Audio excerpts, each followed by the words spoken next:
અને ભગવતીએ તરત જશા મૈયાને ઉભો કરી લીધેલો.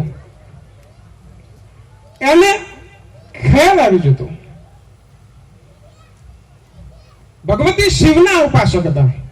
અહીં ભવનાથનું મંદિર રોજો રોજ દર્શન કરવા માટે જતા અને વચ્ચે મુસ્લિમે વાડ કરી, માએ ઉખેડી નાખી. બીજા દિવસે વાડ કરી, બીજા દિવસે ઉખેડી નાખી અને ત્રીજા દિવસે જ્યાં એને મરઘું કાપી નાખ્યું અને માતાજીની આંખ બદલાણી અને ધુપલિયા હોતા જે વખતે ગયા હતા એ વખતે માં મહાકાળીનું સ્વરૂપ ધારણ કરેલું હતું. અને મહાકાળી રૂપા લાગતા આઈ એને કહી શકાય કે જેની અંદર મહાલક્ષ્મી, મહાસરસ્વતી અને મહાકાલિકા ત્રણના દર્શન થાય. સોનબાઈમાં જે વખતે જમવા આપતા, પોતાના હાથથી જમાડતા, એ વખતે તમને એની અંદર મહાલક્ષ્મીના દર્શન થાય.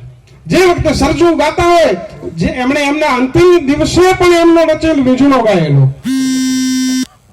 સરજુ ગાતા હોય એ વખતે તમને એમ લાગે કે આ સાક્ષાત મહાસરસ્વતી આવી બેઠી છે.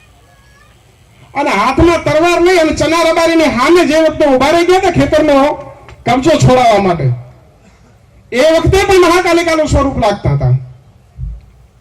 એ ભવનાથની જે વાત કરી છે, મારો સમય બહુ પૂરો થાય છે, તો એ મહાદેવજીની સ્તુતિઓ જે રાવણે કરતો, મારે તો જો કે ઘણું કહેવું હતું કે ચારણોની કોપી તો કૃષ્ણએ કરી છે.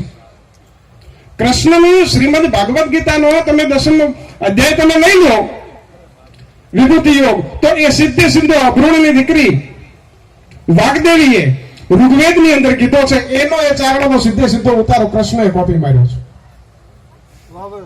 પણ એ બધી વાતો મારે નથી કરવી. શિવને યાદ કરેલું મહારાજ એક છંદથી અને પૂર્ણાવતી કરું. ડેમ ડિમાક ડેમ ડિમાક ડેમ ડિમાક ડમ ડમા ભજંત ડાક શિવકાંત હરા પટાજ ધમ ધમા તનંત ધમ તિરહુરા તરિત વેગ લે તમાય ઠંત નાદ ઘોર ત્રાર પાડત પડગમા ભગંતલાલ લોચનાય તજ શૂર ટમટમાય નાદ દેવ ઈશ તું નિકુંડનાથ નિર્ગમા પ્રચંડ જમ જડધરાય જોગીદાન કો જમાજી બાગારંત હારમાં ખમા ખમા ખમા ખમા ચડે જબાન ચારણાય છંદ સિંહ કરી છટા કિયા પ્રગટ કાળશાય જડધરા ખુલી સટા ધડા ધડમ ધડક ધડક ફેણ શેષ કા ફટા કલિક કલિક ભૈરુતાળ બોલ તોલ બંબમાન ટાટ રંગ નાચસો શકંબારી કરે સમા પ્રચંડ જોમ જડધરાય જોગીદાન કો જમાજી બાગારંત હારમાં ખમા ખમા ખમા ખમા જીભાઈકારંત હાયરમાં ખમા ખમા ખમા.